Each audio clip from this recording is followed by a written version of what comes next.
वनिका वंदनम स्वागतम नमस्ते सत श्रीकाल अस्सलाम वालेकुम। हेलो दोस्तों, मैं आपकी प्रिय दोस्त प्रियंका सभी का स्वागत करती हूँ टाइम्स ऑफ यूपीएससी के चैनल पे। आज डेट है 19 फरवरी, वेडनेसडे है। देख लेते हैं कौन कौन से आर्टिकल हैं। देखिए, सबसे पहला आर्टिकल जो है यहाँ पे चीफ इलेक्शन कमिश्नर के एक अपॉइंटमेंट हुआ है अभी, मिस्टर गायनीश कुमार करके। ठीक है, ये एक IAS ऑफिसर हैं, तो यहाँ पे इन्हें जो है अपॉइंट किया गया। सेम ही आर्टिकल यहाँ पे एक बार इसको मिक्स करके हम कर लेते हैं।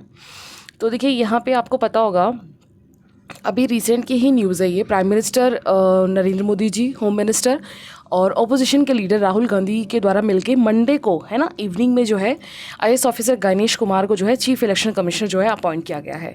तो पहले तो इनकी मीटिंग हुई 30 मिनट की, उसके बाद जो है फाइनली ये डिसीजन लिया गया है। तो लेकिन एक बात यहाँ पे न्यूज़ में जो है, जो चीज़ क्वेश्चन मार्क है वो ये है कि ये पहली बार हुआ है कि किसी सिलेक्शन कमेटी ने चीफ इलेक्शन कमिश्नर को अपॉइंट किया है। ये है मिस्टर गायनीश। क्यों? क्योंकि इससे पहले अगर आप देखोगे ना, तो क्या होता था, जो प्रेसिडेंट है ना, प्रेसिडेंट को जो हमारे PM हैं, PM साहब, ठीक है, मिनिस्ट्री ऑफ काउंसिल के साथ मिलकर ये प्रेसिडेंट को जो है एक लिस्ट देते थे कि सीनियरिटी के हिसाब से, कि जो भी 5 मेंबर्स या 10 मेंबर्स जो भी सीनियरिटी के हिसाब से जो है इलेक्शन कमिश्नर्स के लिए एलिजिबल हैं, तो उन्हें जो है बताया जाता था प्रेसिडेंट के द्वारा। फिर प्रेसिडेंट इन्हें अपॉइंट करते थे। दैट मीन्स कोई पहले सिलेक्शन कमेटी नहीं थी, ठीक है, लेकिन इस बार सिलेक्शन कमेटी के द्वारा किया गया है। तो यहाँ पे यही चीज़ बताई गई कि पहले जो है चीफ इलेक्शन कमिश्नर का जो अपॉइंटमेंट है वो नॉर्मली प्रेसिडेंट को जो है बता के किया जाता था, प्रेसिडेंट के द्वारा प्राइम मिनिस्टर के एडवाइस पे होता था, ठीक है। लेकिन इस बार जो है यहाँ पे 2 लोग थे एक्चुअली, गायनीश कुमार और मिस्टर सुखबीर सिंह साधु।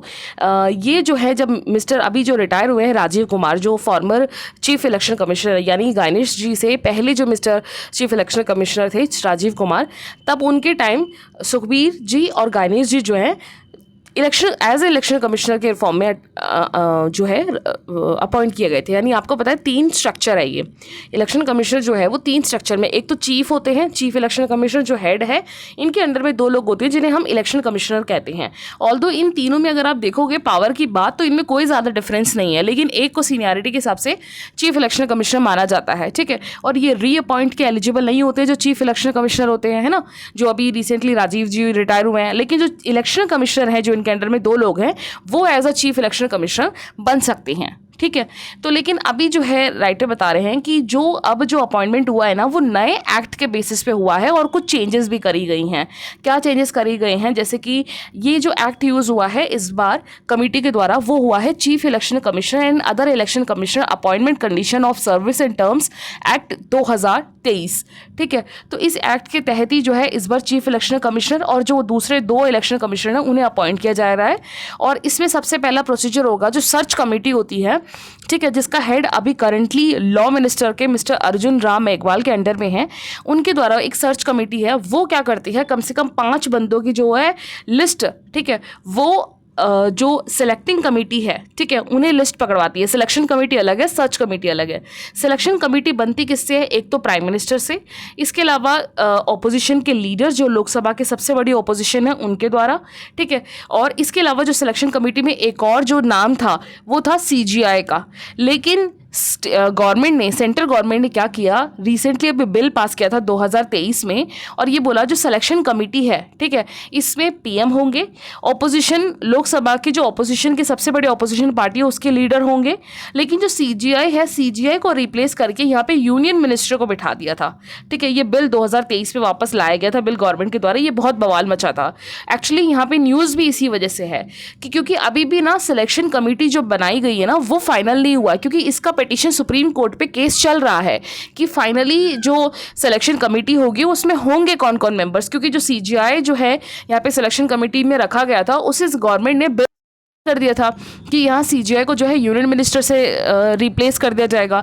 जब ये चीज़ पूरी तरह से अभी हुई नहीं है, तब तक तो एग्जीक्यूटिव ने, यानी आपकी जो गवर्नमेंट है, उन्होंने नए चीफ इलेक्शन कमिश्नर्स को अपॉइंट भी कर दिया, तो ये कहाँ तक वैलिड होगा, ठीक है। तो इसी वजह से ये न्यूज़ में है है ना, क्योंकि राजीव जी रिटायर हो गए क्योंकि उनका टेन्योर आ गया था टाइम पीरियड, तो इसी वजह से ये पूरा आर्टिकल न्यूज़ में है। और करेक्ट सिलेक्शन कमेटी में जो प्राइम मिनिस्टर हैं, लीडर ऑफ अपोजिशन, और इसके अलावा होम मिनिस्ट्री से अमित शाह जी हैं, और यहाँ पे जो है अब राजीव जी को जो सक्सेसर है उनके बाद इन्हें जो है गणेश कुमार और सुखबीर में से गणेश जी को अपॉइंट किया है इन्होंने एज अ सीनियरिटी के बेसिस पे।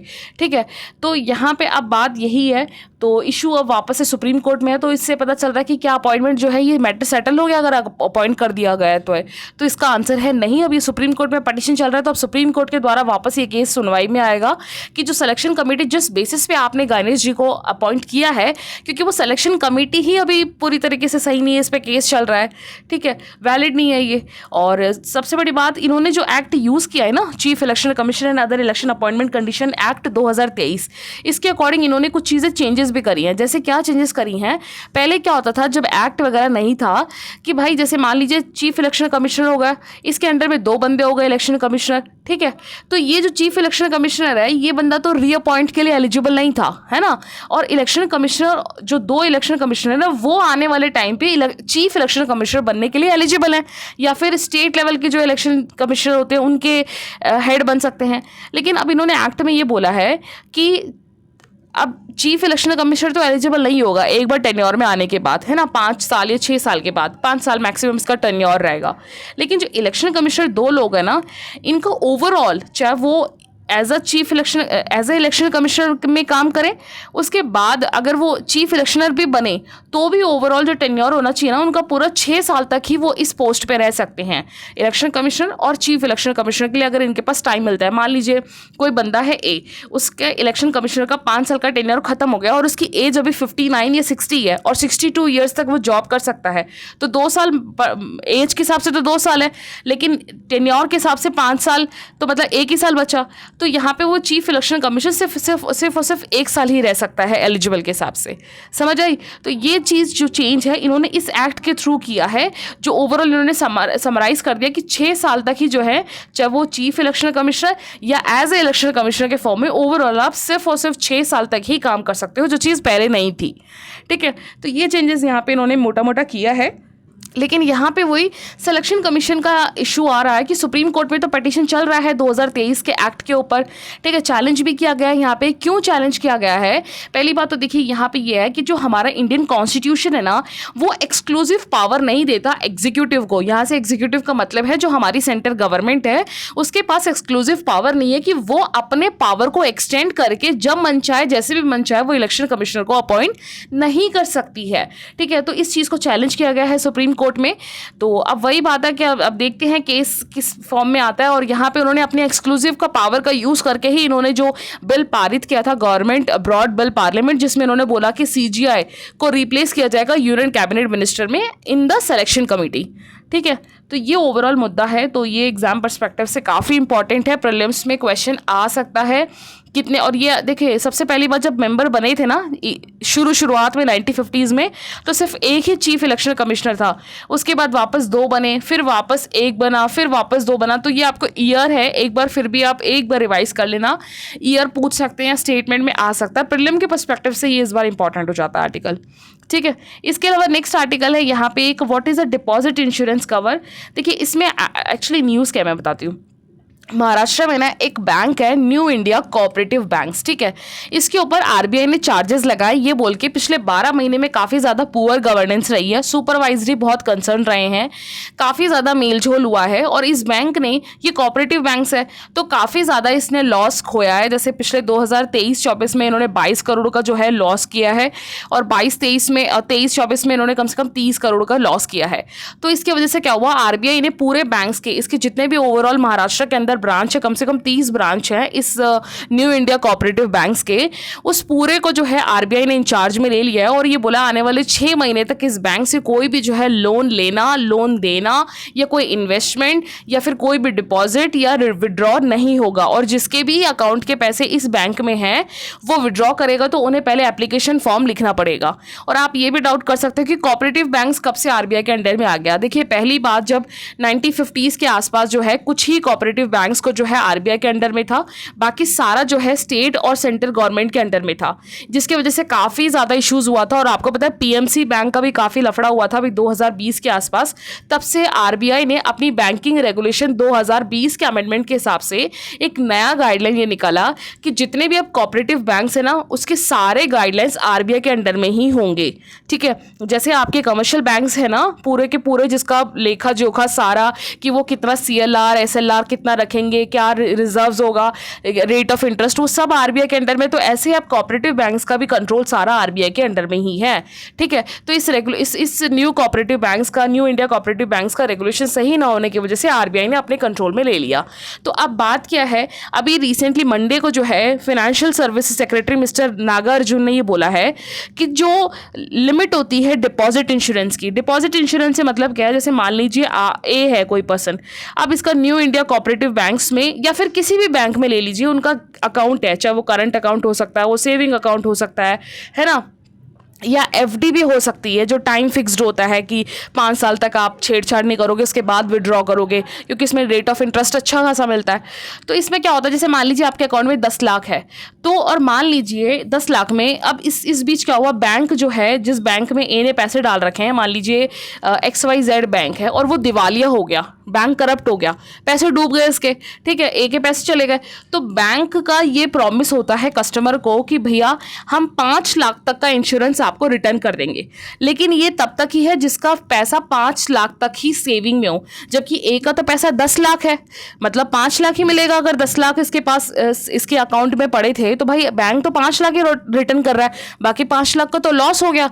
ऐसे तो किसी भी कस्टमर्स के लिए अनसेफ रहेगा ना। आप खुद अपना पैसा सोचिए, जिस भी अकाउंट में आपने पैसे डाल रखे हैं, उन सब में सिर्फ और सिर्फ इंश्योरेंस आपको 5 लाख ही तक ही मिलेगा, चाहे आपने 50 लाख की सेविंग कर रखी हो अपने अकाउंट में।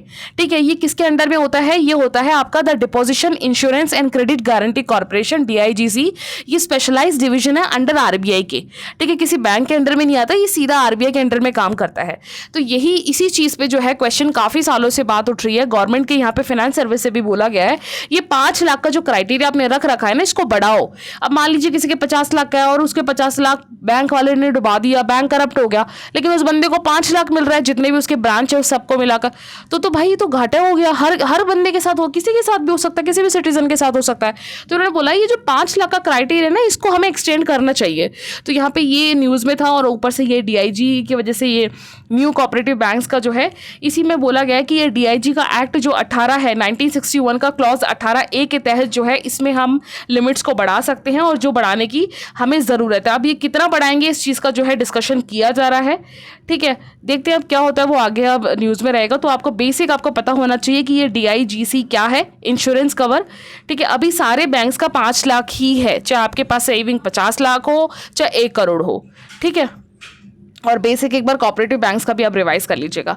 इधर एक आर्टिकल है, ऑल्दो वेल के बारे में वो नहीं पूछेगा, क्योंकि हमारे इंडियन ओशियंस वगैरह में वेल्स इतने नहीं मिलते हैं, कि ये एक वेल है। ठीक है, पॉलिनेशिया, फ्रांस में पॉलिनेशिया के पास, तो यहाँ पे एक पर्सन को इसने निगल लिया, ऑल्दो उसको नहीं चोट पहुँची है इतनी, क्योंकि वेल में भी देखो 2 तरह के वेल होते हैं, एक टीथ वाला और एक बिना टीथ वाला होता है, लेकिन इनकी कैपेसिटी नहीं होती किसी इंसान को निगलने की, क्योंकि इनका जो स्वैलन, मुंह तो बहुत बड़ा होता है, लेकिन स्वैलो जो होता है ना, वो बहुत छोटा होता है, इनका जो पाइप होता है स्वैलो का। तो ऑल्दो फिर खैर आप एक बार देख लीजिएगा बायोडाइवर्सिटी के बस पर्सपेक्टिव से एक बार वेल का। बाकी इधर एक आर्टिकल है इलाहाबादिया, आपको बताइए इलाहाबादिया वाला जो कंट्रोवर्सी है काफ़ी चल रहा है, तो इसमें सुप्रीम कोर्ट ने इन्हें फाइनली बेल दे दिया है, लेकिन कंडीशनल बेल है। कंडीशनल बेल क्या होता है, सेक्शन 4382 CRPC के तहत कंडीशंस रख के, जैसे पैसा आपको देना पड़ेगा, फाइन भरना पड़ेगा, या आपको अपना वीज़ा सबमिट करना पड़ेगा कोर्ट में कि आप जो है कहीं फॉरेन ना भाग जाओ, या फिर आपको हर दिन या हर वीकली एक दिन छोड़ के या जो है पुलिस स्टेशन जाके साइन करना होता है। तो ये कंडीशनल बेल होते हैं। तो ये जो है इस बेसिस पे इन्हें दिया गया है। तो ऑल्दो बेल के बारे में हमने काफ़ी बार डिस्कस किया, तो आप एक बार पुराने आर्टिकल से रिवाइज कर लीजिएगा। तो ये आज का ओवरऑल आर्टिकल था। Thank you.